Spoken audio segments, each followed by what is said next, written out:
గురూజీ 72 గంటల్లోనే ఫోన్లోని అద్భుతమైన జ్యోతిష్య పరిష్కారం చూపిస్తారు. నమ్మండి, నమ్మకపోండి, ఇది నిజం. శ్మశాన కాళి రుద్ర చౌడీదేవి ఆరాధకులు నంబర్ 1 వశీకరణ స్పెషలిస్ట్ గురూజీ. మనిషి పుట్టుక నుండి చనిపోయే వరకు వచ్చే అన్ని క్లిష్టమైన సమస్యలకు పరిష్కారం ఇక్కడ లభిస్తుంది. విద్య, ఉద్యోగం, వ్యవహారం, స్త్రీ ప్రేమ, పెళ్లి, సంతానం, స్త్రీ పురుష వశీకరణం, భూవశం, భార్యాభర్తల కలహాలు, కోర్టు సమస్యలు, విడాకుల సమస్యలు, చేతబడి, అప్పుల బాధ, ఇంకా మీకు ఎలాంటి సమస్యలు ఉన్నా 72 గంటల్లోనే. ద్వాదశ రాశుల్లో ఒకటి కన్యారాశి. ఈ కన్యారాశి వారికి ఆర్థిక సంక్షోభం, ఆర్థిక ఇబ్బందులు ఎందుకు వస్తాయంటే వీరి మాట వీరికి శత్రువు, వీరి మాట వీరికి అదృష్టం, వీరి మాట వీరికి అదృష్టం ఎంతనో వీరి మాట వీరి శత్రువు అంత. ఎందుకంటే బుధుని ఆధీనంలో, బుధుని ఆదిత్య యుగంలో కనుక బుధుని ఆధీనంలో ఉంటుంది కాబట్టి ఈ రాశి కన్యారాశి బుధుని ఆధీనంలో ఉంటుంది. బుధుడి ఆధీనం శుక్రుడి ఆధీనంలో ఉంటుంది. శుక్రుడి ఆధీనంలో ఒక తులారాశి ఉంటుంది. అలానే బుధుడు ఎవరి ఆధీనంలో ఉంటాడు అంటే విష్ణుమూర్తి ఆధీనంలో ఉంటాడు. ఈ విష్ణుమూర్తి కూడా శివునికి పూజిస్తూ ఉంటారు. పూజించినటువంటి శివుడు కావచ్చు, లేదంటే కనుక ఎవరు ఈ కన్యారాశి వారు శివునికి కానీ లేదంటే విష్ణుమూర్తి గారిని పూజించడం, లేదా వినాయక స్వామివారి పూజిస్తూ ఎవరికైనా పూజించినట్టుగా తలుచుకోవడం, అమ్మవారి పూజించడం అంటే ఎప్పుడూ చేసుకుంటూ ఉండాలి. నుదురును కుంకుమ పెట్టుకుంటూ ఉండాలి. అలానే వీరి మాట ఎంతైతే వాకు ఉంటుందో వీరి మాటల ద్వారా డబ్బు సంపాదించే విధంగా ఉంటుంది. డబ్బులు చేతిలో ఉండవండి వీరికి. కన్యారాశి వారికి డబ్బులు చేతిలో ఉండవు. ఎందుకంటారేమో డబ్బులు వీరికి 10 రూపాయలు వస్తే 11 రూపాయలు ఖర్చు, 11 రూపాయలు వస్తే 12 రూపాయలు ఖర్చు కనిపిస్తూనే ఉంటుంది. ఎప్పుడు డబ్బులు ఖర్చు కనిపిస్తూనే ఉంటుంది. అలానే మరి అనుకుంటారు ఒక్కోసారి నేను ఇది సంపాదించకపోతే ఏమయ్యేది అనుకుంటారు. మనం సంపాదిస్తేనే ఖర్చులు కనిపిస్తాయండి, తప్పు లేదు అందులో. అప్పు చేయరు కన్యారాశి వారు, అప్పు చేయరు. అప్పు చేసినా కూడా ఖచ్చితంగా ఇచ్చేస్తారు. కానీ వీరు అప్పు ఇవ్వకూడదు. మీరు అప్పు ఇచ్చేసారనుకోండి, కన్యారాశి వారు ఎవరికైనా అప్పిస్తే ఆ డబ్బులు రావు, శత్రువులు పెరుగుతారు. కాబట్టి అప్పు ఎవరికి ఇవ్వకండి, సహాయం చేయండి, మళ్ళీ డబ్బులు అడగకండి. డబ్బులు అడిగేంత ఇవ్వకండి, మీరు మళ్ళీ రిటర్న్ అడిగేంత డబ్బులు ఎవరికి ఇవ్వకండి. మీ దగ్గర డబ్బులు ఉంటే మీ దగ్గర దాచిపెట్టుకోండి, లేదా బ్యాంకులు వేసుకోండి, లేదా ఇంట్లో పెద్దవారికి ఇవ్వండి, ఇంట్లో ఆడవారికి ఇవ్వండి, మగవారికి ఇవ్వండి. దాచిపెడతారు, మీకు అవసరాన్ని పనికొస్తాయి. డబ్బులు కన్యారాశి వారికి చాలా అవసరం. ఇలా ఎవరికి పడితే వారికి జేబులో ఉన్నాయని చెప్పి దారాదత్తం చేస్తే రేపటి రోజున బాధపడతారు, ఇబ్బంది పడతారు. మీ అనుక ఎవరు రారు. డబ్బు ఒకటి మీ అనుకుంటుంది, దాచిపెట్టుకుంటే అది కూడా. లేకపోతే కనుక మళ్ళీ ఎక్కడైతే మొదలు పెట్టామో అక్కడికే వెళ్ళిపోతారు. కన్యారాశి వారు చాలా జాగ్రత్తగా ఉన్నారు డబ్బు విషయంలో. లేదంటే కనుక మోసపోతారు. ఆ వ్యాపారం అని, ఈ సంస్థలని, దాంట్లో ఇన్వెస్ట్ చేయని చాలామంది వచ్చి మన చుట్టూ కూడతారు ఈగల్లాగా. వాళ్ళందరూ కూడా దోచుకుపోతారు, మోసం చేస్తారు. కన్యారాశి వారు మోసపోతూ ఉంటారు. వ్యాపారం పెట్టిస్తారు, పార్ట్నర్షిప్స్ అంటారు, వారు బాగుపడతారు, మిమ్మల్ని నష్టపరుస్తారు. కాబట్టి కన్యారాశి వారు ఎవరైతే ఉన్నారో చాలా జాగ్రత్తగా ఉండండి. మీకు కలిసి వచ్చేటువంటి దశ శని మహాదశ, చాలా అద్భుతం కలిసి వస్తుంది కన్యారాశి వారికి. శని మహాదశ కానీ, బుధ మహాదశ కానీ, బుధంత దశ కానీ, శనింత దశ కానీ చాలా అద్భుతం కలిసి వస్తుంది కన్యారాశి వారికి. అందరూ అనుకుంటారు శని దశ కలిసి రాదు అని, కానీ కన్యారాశి వారికి బాగా కలిసి వస్తుంది. ఇక రవి భగవాన్ దశ అయితే కలిసి రాదు, శుక్రుని దశ బాగా కలిసి వస్తుంది. ఈ దశలన్నింటిలో కూడా మీరు బాగా యోగ్యతగా అన్ని రకాల రంగాల్లో కూడా ముందడుగు పెట్టుకుంటూ, ఏ అవకాశం వచ్చినా అందిపుచ్చుకుంటూ, మాటలతోనే డబ్బు సంపాదించే విధంగా మీరు ముందుకు వెళ్ళాలి.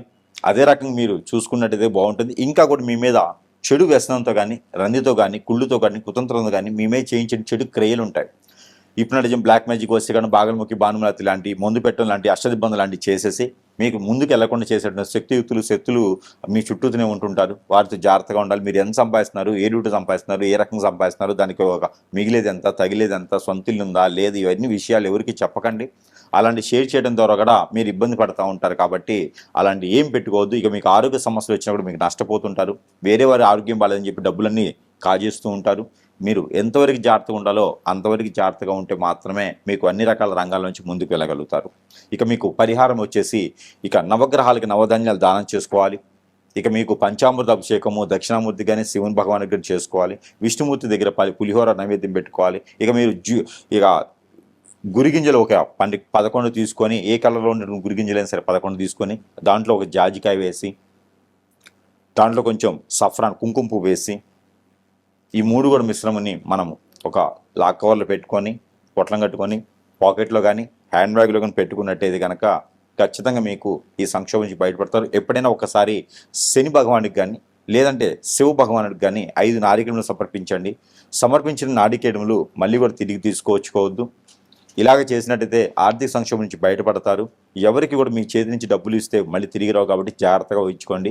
ఇక యుగాది తర్వాత నుంచి అయితే పోయినటువంటి సంవత్సరాలు అన్నిటికన్నా కూడా ఈ 2020 సంవత్సరం ఉగాది తర్వాత చాలా అద్భుతంగా ఉండబోతుంది. మీకు ఎన్నో రకాలైనటువంటి వనరులు మీకు దగ్గరికి వస్తాయి. ఇక రాజకీయ రంగంలో కావచ్చు, 10 మందికి సలహాలు ఇచ్చే రంగంలో కావచ్చు, మీరు అద్భుతమైనటువంటి స్థానాన్ని చేకూరుతారు కాబట్టి అందులోనే డబ్బు సంపాదించుకునే విధంగా ఉంటుంది. కాబట్టి ఖచ్చితంగా చాలా జాగ్రత్తగా దాచిపెట్టుకుంటేనే మీకు రానున్నటువంటి రోజులు పనికొస్తాయి.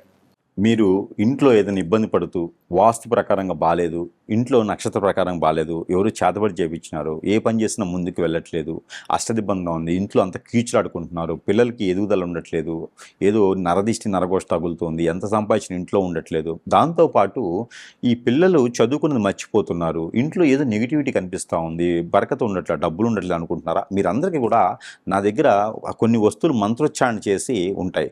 అవి సరసమైన ధరల్లోనే మీకు లభ్యపడుతూ ఉంటాయి. ఎవరికైనా కావాలంటే సంప్రదిస్తే మీకు చెంతకే చేర్చేట సదవకాశాలు కూడా మా దగ్గర సిద్ధంగా ఉన్నాయి. కాబట్టి దాంట్లో ఒకటి ఏంటంటే కనుక ఇది ఒక లైట్, ఈ లైట్ ఉండిద్ది, ఇది ఎల్ఈడి బల్బు. ఈ ఎల్ఈడి బల్బు మీరు చాలా గమనించండి. ఎల్ఈడి బల్బు ఇట్లా ఉంటుందన్నమాట. ఇది ఏ హోలర్కైనా పెట్టుకోవచ్చు. ఎల్ఈడి బల్బుకి మంత్రం చేసి ఇచ్చేటువంటిది అనమాట. మీ ఇంట్లో ఇప్పుడు నేను ఏది సమస్యలు చెప్పానో ఆ సమస్యలు అన్నీ కూడా ఇలా చిటికలో వెళ్ళిపోతాయి. ఈ బల్బు మన దగ్గర లభ్యపడుతుంది. కాబట్టి ఎవరికైనా కావాలంటే కూడా నా దగ్గరికి అందరూ వచ్చే అవసరం లేదు. ఎవరికైనా చిన్న చిన్న సమస్యలు ఉన్నాయి, ఇంటి వాళ్ళ బాబులో ఇబ్బంది ఉందంటే సొంత ఇల్లైనా అద్దె ఇల్లు ఎక్కడైనా పెట్టుకోవచ్చు. ఈ ఎల్ఈడి బల్బు పెట్టుకుంటే ఇంట్లో ప్రశాంతమైన జీవితం ఉంటుంది. ఎవరికైనా కావాలంటే కూడా సంప్రదించవచ్చు.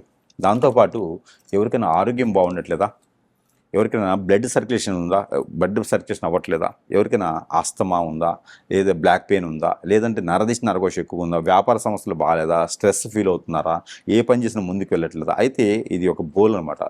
ఇది క్షుద్రానికి కాదు, మంత్రం చేసినటువంటిది. ఇది ఒక రాగి బౌల్. దీంట్లో మంత్రం చేసి మంత్రం లిఖించుండేది. క్షోణస్థితి అని చెప్పేసి అని మంత్రం ఉంటుంది. ఈ క్షోణస్థితి అనే మంత్రాన్ని మనం ప్రతినిత్యం జపం చేయలేం. కాబట్టి దీనిలో లిఖించి పడుతుంది. ఈ యొక్క మంత్రాన్ని మనము జపం చేయలేకపోవడం వలన ఈ దీంట్లో వాటర్ పోసుకొని 10 నిమిషాల తర్వాత తాగాలి. ఇది తాగినందుకు ఏంటంటే మన బాడీలో ఉండేటువంటి హీట్ అంతా కూడా ఇలా చిటికలు వెళ్ళిపోతుంది. మన సమస్యలన్నీ కూడా మనకుండే నరదిష్టి నరకోశ శత్రుభయం శత్రుపేట ఆర్థిక సమస్యలు ఆరోగ్య సమస్యలు ఎన్నో రకాలైనటువంటి చెడు క్రియలు అన్నీ కూడా వెళ్ళిపోతాయి. బ్రెయిన్ కూడా షార్ప్గా పనిచేస్తుంది. ఇది ఒకటి మనకి సరసమైన ధరల్లోనే లభ్యపడుతుంది. కాబట్టి ఎవరికైనా కావాలంటే కూడా సంప్రదించవచ్చు. మీ చెంతకై చేర్చడం సదవకాశాలు మన దగ్గర లభ్యపడుతూ ఉన్నాయి. ఇక దీంతోపాటు ఇది ఇంటికి అష్టదిబ్బంది చేసేలాగా శక్తి యంత్రం, లక్ష్మీ యంత్రం. ఈ లక్ష్మీ కటాక్షం కూడా మీ ఇంట్లో వస్తుంది. ఏదైనా చెడు క్రియలు మీ ఇంటికి రాకుండా చేస్తుంది. కాబట్టి ఈ యొక్క యంత్రాన్ని ప్రతి ఒక్కరికి కూడా ప్రతి ఇంటికి కూడా చేర్చేలాగా మనం అవకాశం ఉంటుంది. కాబట్టి చేర్చేలా మనం ప్రయత్నం చేస్తున్నాము. ఎవరికైనా కావాలంటే కూడా సంప్రదించవచ్చు. ఇదైతే మాత్రం మీకు ఉచితంగానే ఇస్తున్నాను. కేవలం మీ దగ్గరికి వచ్చేందుకు రుసుము మాత్రమే తప్పితే ఇది మాత్రం మీకు ఉచితంగానే ఇస్తున్నాను. కాబట్టి ఎవరికైనా కావాలంటే ఇది మంత్రం చేసిస్తున్నాను. ఈ యంత్రాలు ఇవ్వడం చాలా గొప్ప విషయము. ప్రతి ఇల్లు కూడా సుసపర్ణంగా చతుర్భుజంగా ఉండాలని చెప్పేసి అనే సంకల్పంతో చేస్తున్నాము. అష్ట ఐశ్వర్య ప్రాప్తి కలిగిన ఒక సంకల్పంతో ఆలోచనతో చేసేటువంటి. కాబట్టి ఎవరికైనా కావాలంటే కూడా సంప్రదిస్తే కనుక ఈ యొక్క యంత్రాన్ని మీకు ఉచితంగానే అందజేస్తూ ఉన్నాము.